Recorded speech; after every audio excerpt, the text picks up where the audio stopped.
Bom dia, Escola de Profetas. Bom dia! Amém, né? Graças a Deus estamos mais um dia na casa do Senhor. Bom dia a você de casa, que seja muito bem-vindo a mais um dia que possamos estudar a Palavra de Deus, né? Bom dia, professor Leonardo. Bom dia, igreja.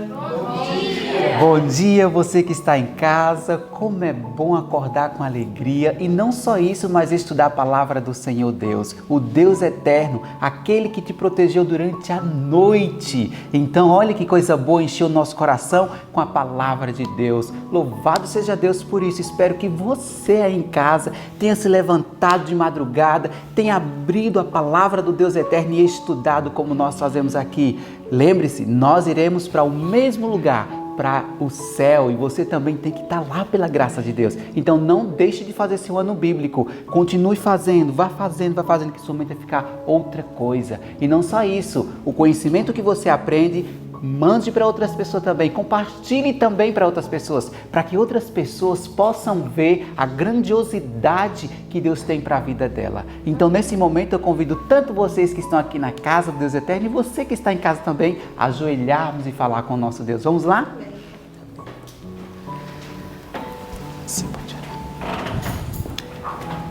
Pai bendito, te agradecemos pelo dia que tu nos destes, pela tua santa e bendita palavra que deixastes a nós, ó Pai, como um manual da nossa conduta, do nosso viver, ó Pai. Te agradecemos pelo teu infinito amor para conosco e pela graça de Jesus Cristo que, mediante ela, somos salvos, ó Pai. Que a tua palavra venha se cumprir em nossa vida, ó Pai. Que as tuas bênçãos possam estar sobre este lugar e sobre a vida das pessoas que estão lá nas suas casas acompanhando esse estudo do ano bíblico, ó Pai. Que as tuas bênçãos, ó Deus, se façam presente em nossa vida, hoje e sempre, em nome do Senhor Jesus. Amém.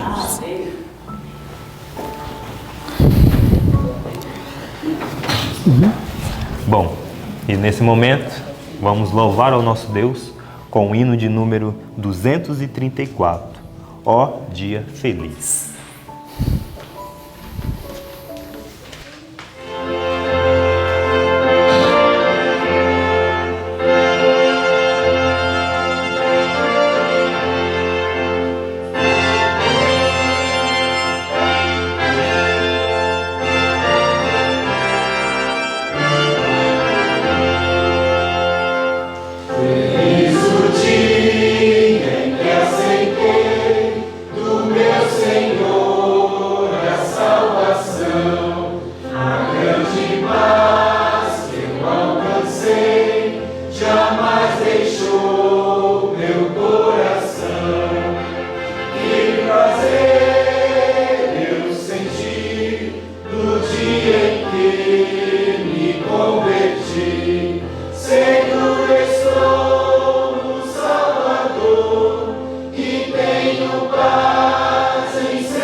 Senhor, estou no Salvador e tenho paz.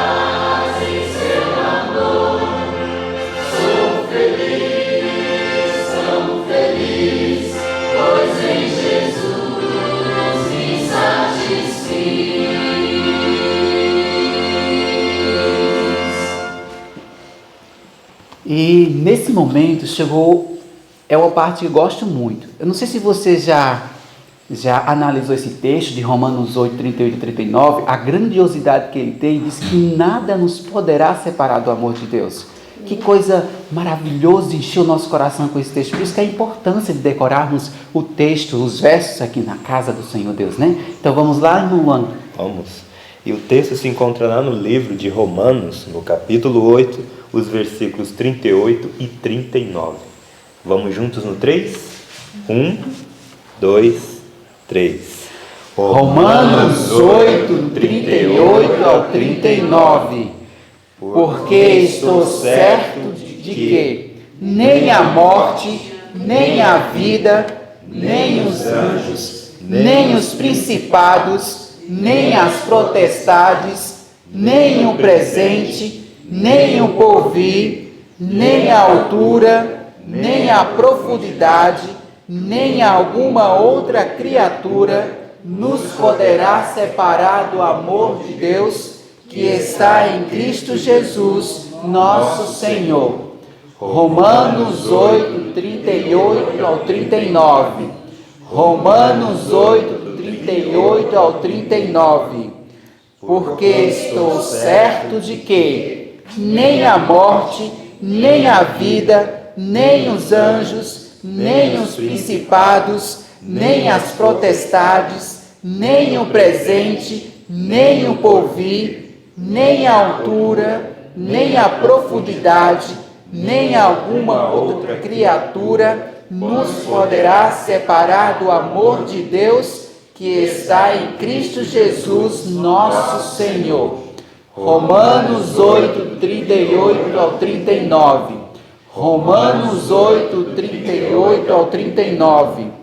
Porque estou certo de que nem a morte, nem a vida, nem os anjos, nem os principados, nem as potestades, nem o presente, nem o porvir, nem a altura, nem a profundidade, nem alguma outra criatura nos poderá separar do amor de Deus que está em Cristo Jesus, nosso Senhor. Romanos 8, do 38 ao 39. Amém. Fique nesse momento com a nossa recapitulação do estudo. Bom dia a toda a igreja. Bom dia. Bom dia para você que está em casa também. Bom dia, professora Joana. Tudo bem? Tudo.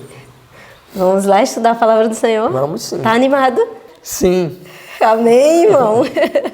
Então vamos estudar a palavra do Senhor com muito ânimo, com muita alegria, porque o que nós estudamos hoje, Lucas, é para motivar o nosso coração e nos fazer, subir pela graça do Senhor Deus. Amém. E nós vamos estudar hoje os capítulos de 1 Coríntios. Nós finalizamos essa carta, né, que Paulo escreveu, a primeira carta a Coríntios, nós já finalizamos, já lemos ela completa, né? E nós lemos hoje os capítulos 13, 14, 15 e 16, não foi isso? E o livro foi o capítulo 30, o chamado A Mais Elevada Norma, né? Que coisa interessante, nós vamos falar sobre a mais elevada norma, o que Paulo quis trazer através do que ele escreveu no capítulo 9 de 1 Coríntios. A gente já leu esse capítulo, mas eu quero convidar você aí de casa a voltar um pouquinho antes de nós entrarmos nos capítulos que nós vamos falar hoje. Queria que você abrisse a sua Bíblia em 1 Coríntios, capítulo 9, dos versos 23 a 27, porque o nosso estudo está embasado em cima desses versos. Então, nós temos que primeiro ler esses versos e nos situar para poder trabalhar em cima dessa ideia. O que diz aí nesses versos, Lucas? Diz assim: e eu faço isto por causa do Evangelho, né? Que é Paulo falando o motivo por que ele anunciava o Evangelho. E eu faço isto por causa do Evangelho, para ser também participante dele. Não sabeis vós que os que correm no estádio, todos na verdade correm, mas um só leva o prêmio? Correi de tal maneira que o alcanceis. E todo aquele que luta, de tudo se abstém. Eles o fazem para alcançar uma coroa corruptível. Nós, porém, uma incorruptível. Pois eu assim corro, não como uma coisa incerta. Assim combato, não combatendo no ar. Antes subjugo meu corpo e o reduzo à servidão, para que pregando aos outros, eu mesmo não venha de alguma maneira a ficar reprovado. Do que Paulo estava falando aqui para Coríntios? Atletismo. Ele estava motivando o pessoal a correr, né? A correr, a corrida da caminhada cristã. Um bom cristão tem que ser um bom atleta, né? Amém. Ele estava fazendo um contraste, na verdade, porque aqui quando ele fala assim, não sabeis vós se os que correm no estádio, todos na verdade correm, né? Então ele estava pegando um esporte que havia naquela época, que era as corridas, as maratonas, e ele avaliou o que os corredores faziam para poder alcançar o prêmio, que ele fala aqui, que os corredores corriam para alcançar uma coroa corruptível. E aí ele fala, nós, porém, a coroa é incorruptível. Então ele via aquela corrida, via aquela maratona e com certeza o Espírito Santo deve ter imprimido na mente dele algumas lições, né? E ele trouxe essas lições dessa maratona para a vida cristã. E aí ele aplicou, olha, eu também corro, assim como esses atletas correm, eu também corro. Só que eu não corro para alcançar um prêmio que vai, com o passar do tempo, se destruir, se desfazer, o ferrugem vai consumir, mas eu corro para alcançar uma norma mais elevada, eu corro para conseguir uma coroa incorruptível, a coroa de glória que eu receberei no final da chegada. E nós vamos analisar, Luquinhas, o que envolvia essas maratonas. Porque eram Jogos Olímpicos muito conhecidos na época, né? Até hoje existe também, né? Sim, e o pessoal, todo mundo se juntava para ver aquilo ali, os nobres, os reis, né? E os jovens se alistavam para participar. Agora, para participar dessa maratona, havia alguns requisitos que precisavam ser cumpridos. Requisitos bem rígidos também, né? Nossa, eu fiquei lendo e estremecendo, pensando, meu Senhor Deus, eu quero isso para mim, eu quero isso para mim. Eu só escrevia isso, eu quero isso, quero ser assim. E aqui no primeiro parágrafo, vem trazendo já alguns requisitos que esses jovens precisavam cumprir para participar dessas maratonas. Olha só, no primeiro parágrafo, lá no final, diz que os jovens fortes e sadios nela tomavam parte. E diz que eles não se excluíam de qualquer esforço ou disciplina, né? Ou disciplina necessária para alcançar o prêmio. Eles não faziam assim, não quero hoje. Não estou afim. Eu não gosto.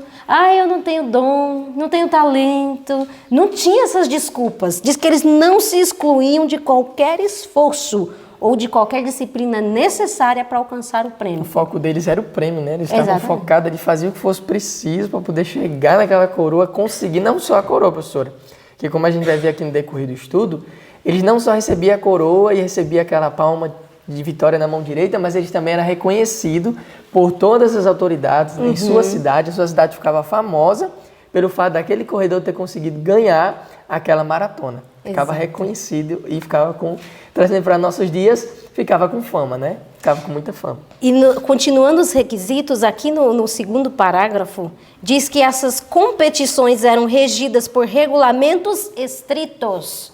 Havia regras? Sim, muitas. E regras estritas. Eram regras estritas, dos quais não havia o quê? Apelação, não tinha conversa. Era assim que tinha que ser. Os que desejavam ter seu nome inscrito como competidor ao prêmio. Como competidor, não era nem como recebedor do prêmio. Olha isso. Eles estavam ali competindo para saber quem ia ganhar. Exatamente. Tinha que, primeiro, submeter-se a severo treino preparatório. Não tinha mimimi, não. Tinha que se submeter a severo treino preparatório. Prejudicial condescendência com apetite ou qualquer outra concessão que pudesse diminuir o vigor físico ou mental era estritamente proibido. Você acha que quando você lê uma coisa dessa, você pensa assim, esse povo queria muito, muito, muito, muito? Demais. Queria demais, né? Demais, para se abster até mesmo, quer dizer, controlar os seus apetites, ali eles tinham que se abster de muitas comidas, com certeza, que ia prejudicá-los na caminhada, né? Porque como era uma maratona, então eles tinham que ter um bom estado físico, em uma boa condição física. Então eles não podiam ter sobrepeso, eles não podiam comer coisas que iriam enfraquecer os seus músculos, os seus nervos, para que quando eles fossem correr, isso e até mesmo emboltar a mente, porque eles tinham que estar focados, pensando ali, que passo eu vou dar, que estratégia eu vou seguir, para onde eu vou, que velocidade.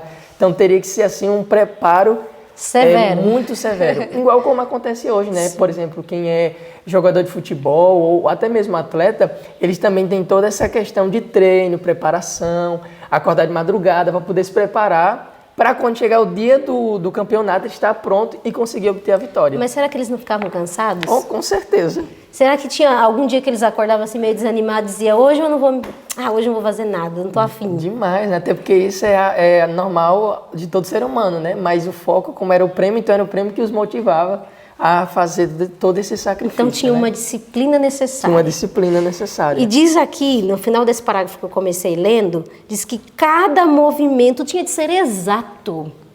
Cada passo rápido e bem orientado. As faculdades físicas precisavam alcançar o mais alto ponto.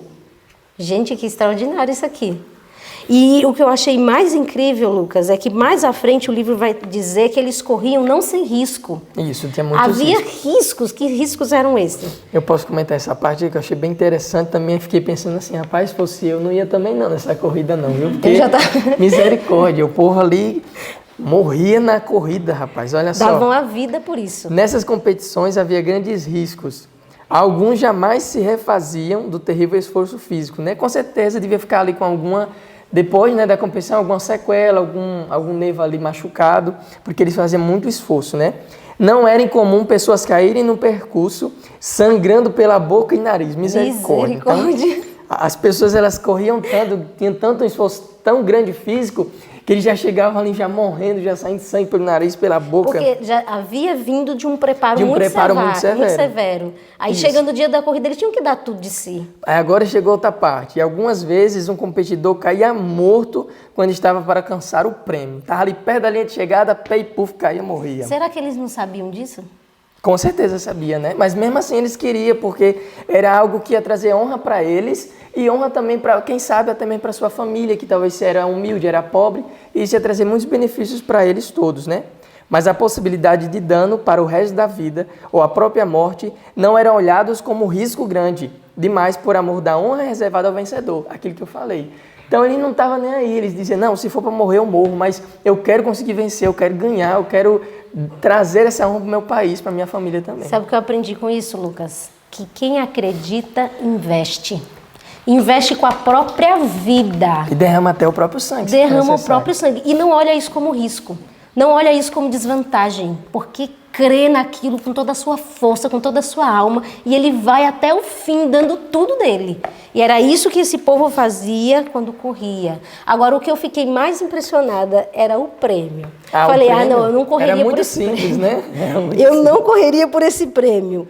Porque, ó, no parágrafo seguinte diz que qual era o prêmio? Diz aí pra gente. O prêmio era uma coroa. Uma coroa de louros. Uma coroa de louros. Uhum. E também eles recebiam uma palma de vitória na sua mão direita. Uma palma de vitória, muito bem. E recebia com certeza uma quantia ali para a família. A família também era beneficiada, né? Pronto, Sim. só isso. Só isso, mais nada. Só isso apenas, né? Mas se a gente fosse imaginar, naquela época, com certeza, isso deveria ser, nossa, o maior prêmio Mas recebia do mundo, a fama que você falou. Recebia que o país ficava muito conhecido, que preparou um grande atleta, que não sei o quê, e a fama dele se alastrava. Mas posso te dizer uma coisa? Me diga quantos desses atletas você ouve falar hoje? Nenhum. Nós não sabemos nem o nome do sujeito. Já morreram Valia todos. a pena? Me diga se valia a pena. Não. Agora eu vou te perguntar uma coisa. Quantos hoje ouve falar de Paulo? Muitos. Hoje nós estamos falando. Sobre ele, né? Aqui. Consegue entender isso? Essas pessoas lutavam pelo quê mesmo? Elas davam a vida delas pelo quê mesmo? Por aquilo que era passageiro, que ia ser só aquele momento e mais nada. E Paulo estava dizendo, meus irmãos, sabe pelo que eu luto? Eu luto por uma coisa muito mais elevada.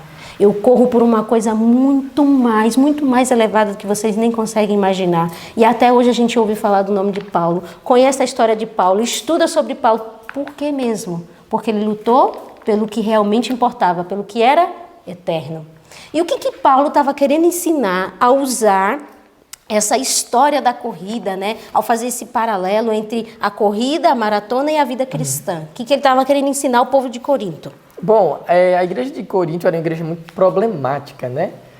E tanto porque haviam pessoas que entravam na igreja de Corinto e acabavam disseminando muitas coisas erradas. E Paulo, ele como sendo o pai na fé daqueles irmãos, ele orientava, instruía, repreendia, aconselhava, chorava, orava por aquele povo. Mas aí, quando ele quis trazer a aplicação da maratona para a vida cristã, é que eles estavam perdendo foco, o povo de Corinto estava perdendo foco. E aí Paulo quis dizer para eles, olha, vocês não devem focar nas coisas terrenas desta terra, mas focar nas coisas celestiais. Então, pega o exemplo dessas corridas que vocês veem e aplique na vida de vocês, na vida espiritual, traga para a vida espiritual. E aí vocês vão também conseguir alcançar o prêmio se vocês correrem igual esses corredores aí, que só querem alcançar uma coroa de louros e uma palma de vitória na mão. Mas vocês correndo a corrida cristã, vocês chegarão a atingir a eternidade, alcançarão a coroa de glória, o céu. Olha, acho que se Paulo pudesse falar hoje, ele falaria mais ou menos assim, minha gente, esse povo está se esforçando, dando a vida por algo tão supérfluo. E nós estamos lutando pelo que mesmo? Por aquilo que é eterno. Quanto mais nós deveríamos correr, se esforçar, se sacrificar, disciplinar, fazer o que for preciso para alcançar o prêmio que é incorruptível, o prêmio que é eterno, que vale a pena lutar. Olha o quanto esse povo se abnega, quanto esse povo... Nós temos que ser, no mínimo, semelhantes. No mínimo, esforçar, lutar por aquilo que é eterno. Aqui diz que nós precisamos de uma preparação necessária, de disciplina, de regime de abstenção, necessidade de temperança, porque os nossos eternos interesses estão em jogo. Isso. E eu fiquei pensando, o quanto eu estou dando de mim por isso, Senhor. O quanto eu estou me gastando por causa disso daqui, o quanto eu estou me doando. Fiquei analisando minha vida.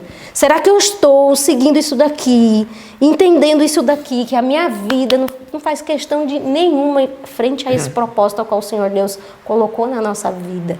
Quanto nós precisamos aprender isso que Paulo está falando. E uma coisa que eu gostei demais foi que diz que eles lutavam, preparavam, e quando chegava no dia da corrida, eles davam tudo de si.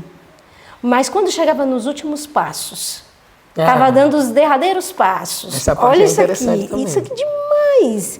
O parágrafo que começa, e havendo feito isso, precisava o cristão esforçar-se ao máximo para alcançar a vitória. Você tem dado o seu máximo? Você sente isso, que você tem dado o seu melhor? Nos Jogos Coríntios, as derradeiras passadas dos competidores eram dadas sob agonizante esforço. Não pensa que não sofria. Ainda preparados, sofria. Era dado com agonizante esforço para conservar a velocidade. Assim, o cristão, ao aproximar-se do alvo, prosseguirá com ainda maior zelo e determinação que no início da carreira. No início da carreira. Nós estamos no início ou no final? Estamos no final, para a honra e glória de Deus. E a gente vai chegando no final meio assim, né? Vai chegando aí esmorecido. Meio cabaleando, né? Mas isso que ele falou aqui, Paulo, foi muito interessante porque geralmente quando um corredor ele já vê que não tem nenhum competidor atrás, ele já vai conseguir alcançar aquele prêmio de vitória, às vezes ele vai diminuindo a velocidade, né? Mas esses daqui que corriam em Coríntios... E o próprio cansaço. Né? E o próprio cansaço também. Mas eles não. Quando eles viam que estava perto da linha de chegada, aí que eles corriam mais rápido Davam ainda só para poder si. chegar. Agora é tudo ou nada. Para nenhum competidor ter a chance de passar deles, eles acabam vencendo. Eu pude viver essa experiência. Quando Você correu? Não acredito. Eu corria pela escola, né? E aí teve uma época que a gente foi para Natal, pro atletismo que teve lá em Natal. E todos nós ficamos, né, ali no momento da largada. E eu ali ansioso, porque quem ganhasse ia ganhar uma bicicleta de marcha. Então era um prêmio muito bom. Era um prêmio bom. Um prêmio muito Melhor bom, que a né? Uma bicicleta de marcha. E aí, quando deu a largada, e a gente começou a correr, e aí eu vi ali que eu estava perto de ganhar, então apressei o passo. Mas aí, infelizmente, um amigo meu segurou aqui, amigo não, né? Inimigo aí, ó. Não acredito. Segurou aqui a camisa e puxou para trás, e aí eu não consegui chegar. Ele também não ganhou, né? Ai. E aí outra pessoa ganhou. Então a gente vê que nessas competições sempre há as pessoas honestas que correm e se esforçam para que elas consigam obter a vitória por elas mesmas, e aquelas outras que são desonestas e acabam ali prejudicando outros que querem ganhar, né? Mas infelizmente ainda bem que eu não ganhei a bicicleta, que eu poderia ter me machucado e ainda bem que não deu certo, né? Então eu pude ter a experiência de... É um consolo para pensar assim, Pude ter a né? experiência de viver isso daqui. Quando a gente tá perto da linha de chegada, a gente não diminui, a gente corre mais para poder a gente ganhar, chegar, descansar, comer uma barra de cereal, que foi o que a gente comeu depois da corrida, uma barra de cereal e fruta. Que legal, eu nunca participei de corrida não era esse o meu forte. É muito bom, é muito bom. Muito bem. E você sabe que quando alguém corre, Ele busca, você que já correu, você sabe, né? Ele busca tirar todo o embaraço, tudo aquilo que possa impedir ele de alcançar aquele prêmio. E quando vamos olhar para a carreira cristã, Paulo também diz a mesma coisa. Foi isso que ele escreveu a carta aos Hebreus. Ele disse, olha, a gente tem que deixar todo embaraço. O que é esses embaraços na vida cristã?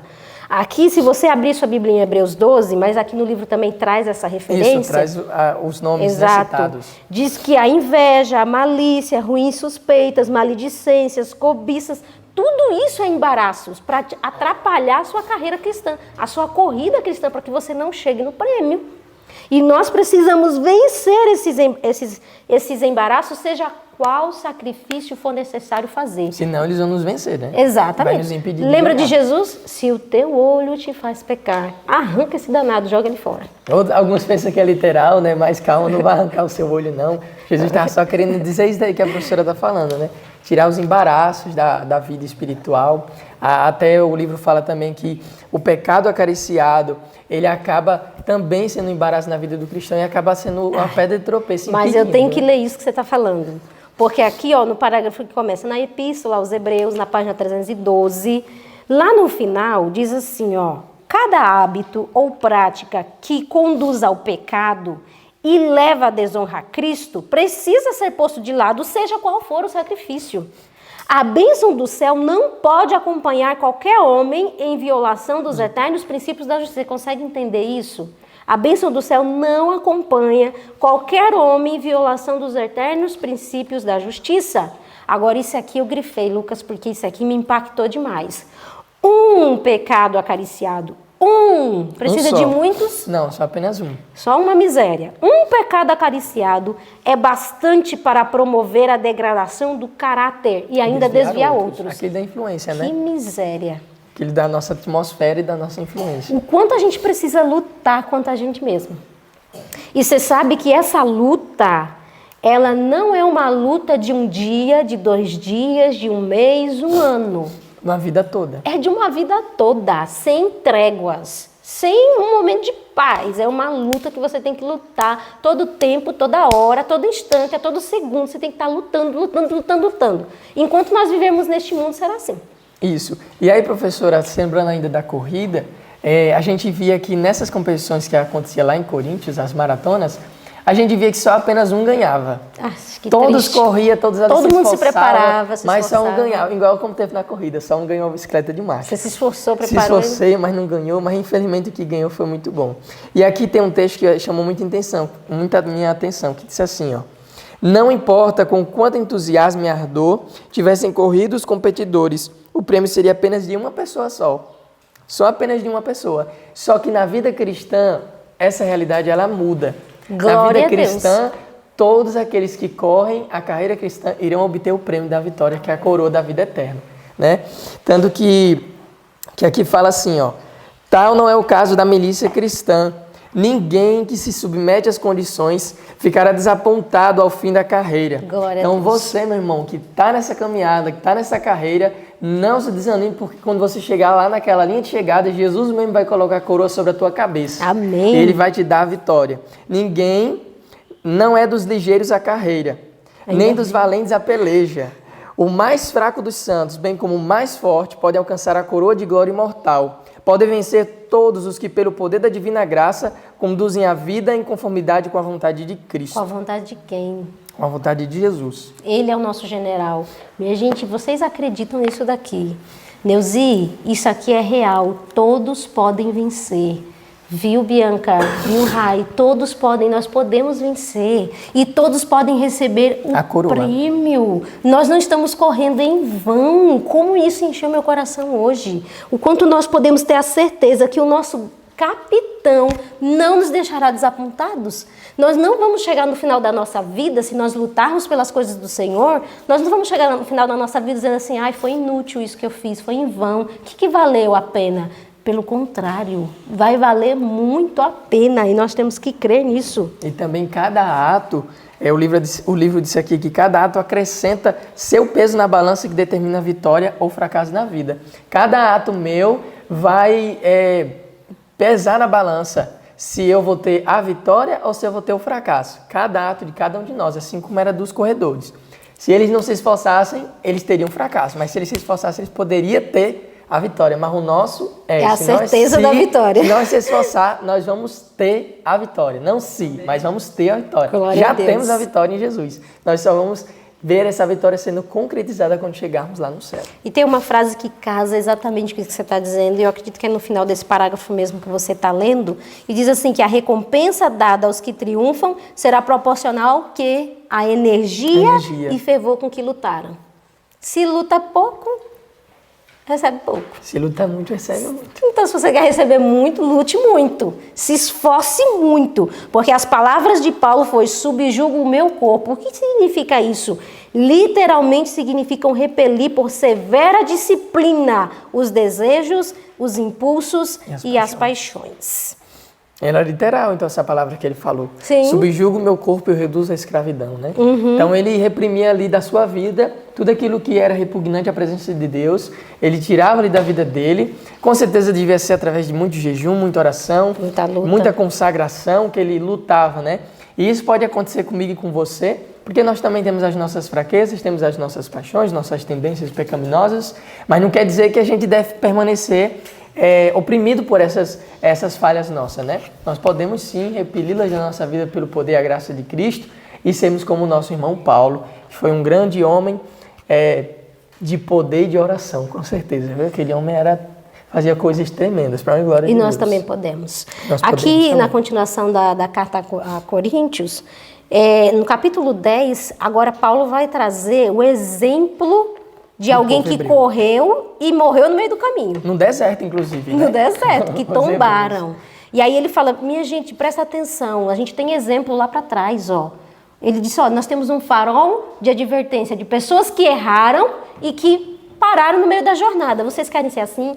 Não, então ele apela ao coração. Ele, aqui a partir do capítulo 10, o verso 4, 5, 6, 7, 8, até o verso 11, ele diz assim, olha, eles foram idólatras, eles murmuraram, eles cobiçaram. Ele começou a citar tudo que fez o povo de Israel perder a batalha, perder a corrida. Né? Os embaraços. Os embaraços. Ele fala, olha, fuja disso. Se você está em pé, cuidado que você não caia. Esteja em vigilância, esteja em oração. E aí ele começou a apresentar diversos outros assuntos até chegar ao caminho mais excelente. Capítulo 13. Porque olha, Lucas, se você fizer de tudo, se esforçar, lutar, dar sua vida, se gastar, mas você perder essa essência, você lutou em vão.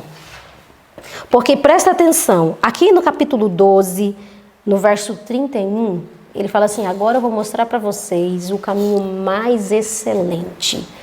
Quer ver o que é verdadeiramente ser um cristão, a essência do que é ser um cristão? Aí ele lança a carta, o capítulo 13 de 1 Coríntios.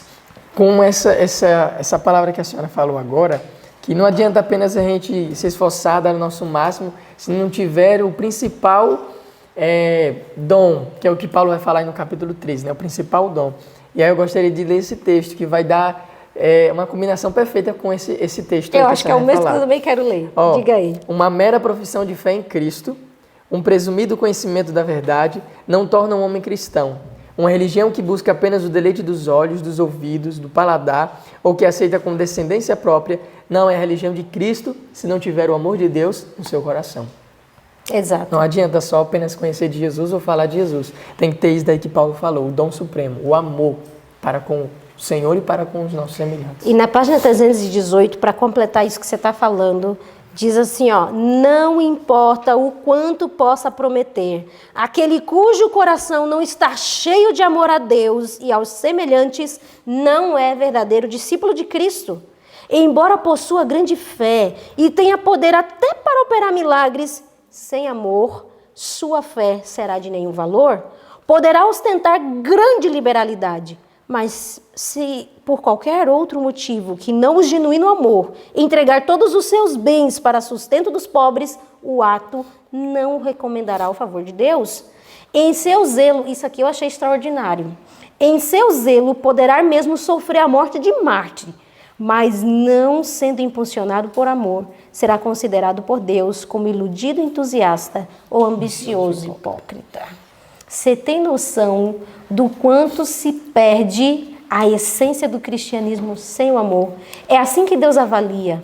É a base, o amor é a base. Pode dar todo o dinheiro, pode dar a própria vida. Sem o amor, para Deus, isso não foi nada.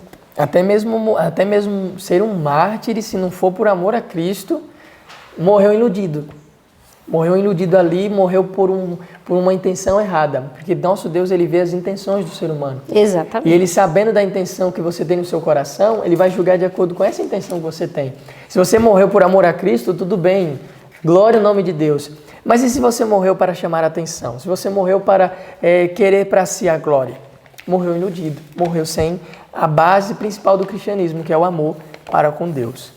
E você sabe que o caráter mais forte e mais nobre é construído sobre o fundamento da paciência, do amor, da submissão para a vontade de Deus. E é isso que vem trazendo aqui em 1 Coríntios capítulo 3, que o amor é paciente, é benigno, é misericordioso, não é injusto, não gosta da injustiça, gosta da verdade. Essas são as características de alguém que verdadeiramente tem o amor, porque a gente tem uma ideia do amor errada. Isso. A gente acha que o amor é aquela pessoa que fica, ai, bichinho, coitadinho, meu Deus, que dó, que judiação, porque fãzinho isso com o Lucas, coitadinho. Mas não é essas características que trazem aqui sobre o amor. Inclusive aí está dizendo que o amor é o próprio, está dando características de alguém. E esse alguém é Cristo, é o próprio amor. Exatamente, Lucas. E para nós finalizarmos esse nosso momento de estudo, que foi muito bom, eu gosto muito disso aqui, de falar disso aqui me anima. Paulo termina a carta dele falando de algo glorioso. É glorioso porque é o que nós vamos viver daqui a alguns dias. Lucas. Amém. Eu escrevi aqui no meu livro, é só um pouco mais. E nós vamos ver isso acontecer que Paulo escreveu a Coríntios. Diz que, diz que há um glorioso final esperando aquele que é fiel. Amém. Há um glorioso final prometido para você aí de casa, você que tem lutado, você que tem orado, que tem buscado a Deus, que tem aberto a Bíblia, que tem lido, se esforçado. Deus está vendo a tua luta. Amém. Deus está acompanhando a tua história. Não tenha dúvida disso. E permaneça firme. Permaneça lutando, porque nós temos uma recompensa certa e uma recompensa que é eterna, Lucas. Amém. Vale a pena qualquer 15, no versos 51 e 52, Paulo fala da grande esperança dele e eu quero finalizar esse estudo com essa esperança. Eu quero motivar o seu coração a pensar nisso durante esse dia, nessa esperança. Eis que vos digo um mistério, nem todos dormiremos, mas transformados seremos todos. Quando Paulo disse isso, ele podia até pensar na cabeça dele que talvez ele não morresse antes da volta de Jesus. Mas Paulo morreu. Só que nós estamos vivendo lá no finalzinho. E pode ser que muitos de nós aqui vejamos a volta de Jesus. Nem passe pela morte. Não passando pela morte. Vemos ele voltando nas nuvens. Glória a Deus.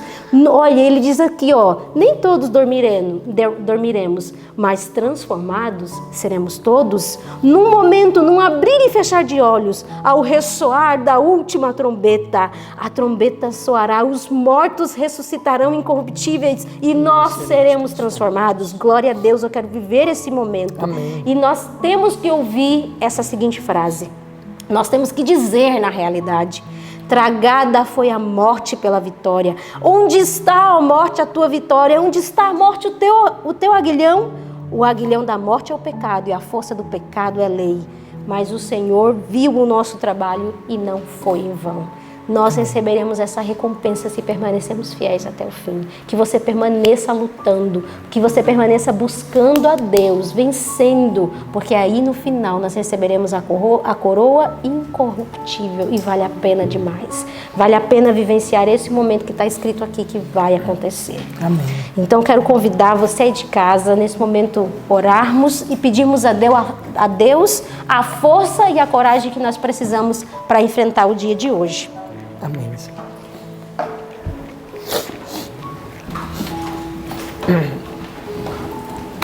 Oremos. Senhor nosso Deus e nosso amado e bendito Pai, louvado seja o nome do Senhor hoje e para sempre. Amém. Muito obrigado, Senhor, por esse estudo que foi uma bênção para as nossas vidas, uma repreensão também para nós, onde nós podemos avaliar a nossa vida e se perguntar a nós mesmos: será que estamos nos esforçando? Será que estamos realmente correndo em busca daquele prêmio eterno que o Senhor tem preparado para nós, que é a vida eterna em Cristo Jesus. Muito obrigado, Senhor, porque Tu deixaste a vida do apóstolo Paulo como um exemplo a ser seguido, Senhor. Um homem que era imperfeito e falho como todos nós, mas que pela Tua graça se tornou um tremendo servo do Senhor. E que através dele, meu Pai, o Senhor pôde fazer grandes coisas no passado. E da mesma forma que o Senhor o usou no passado, o Senhor também quer nos usar hoje, pois nós também queremos nos colocar como servos do Senhor. Amém. Também queremos nos colocar como instrumentos Teu, ó Deus, e pedir que o Teu Santo Espírito repouse também sobre as nossas vidas, como repousou sobre a vida do apóstolo, Senhor. Pedimos que o Senhor nos ajude a permanecermos nessa caminhada, mesmo diante dos obstáculos, dos desafios, mas não nos deixe, Senhor, perder o foco, que é a nossa vida eterna, que é a nossa bendita salvação em nosso Senhor Jesus Cristo. Nós temos a total certeza, Senhor, de que os nossos dias nessa terra estão se findando e está mais perto do que nós podemos imaginar. Nos prepara, Senhor, para as coisas que virão, mas nos prepara acima de tudo, Senhor, para estarmos aptos, prontos a se encontrar com o Senhor quando vier nas nuvens dos céus e nos levar para morar com o Senhor na glória. Pedimos que o Senhor permaneça conosco nesse dia. Abençoe, ó Deus, essa pessoa que está em casa neste momento, esta mulher, este senhor, este homem, essa dona de casa, esse pai de família, esse jovem que está nos assistindo, Senhor. Coloca também no coração dessa pessoa o desejo de permanecer fiel ao Senhor até o fim. E naquele dia, Senhor, naquele momento, nós receberemos das mãos do Senhor, do próprio Senhor Jesus Cristo, a coroa da vida eterna, porque Ele mesmo fará questão de colocar sobre a cabeça de cada um dos salvos, Senhor, dos redimidos que foram lavados pelo Seu sangue. Pedimos a Tua bênção, ó Deus, em nome de Teu Filho amado Jesus Cristo. Amém, Senhor. Amém. Então, força e coragem, que Deus te abençoe. E até amanhã. Até amanhã.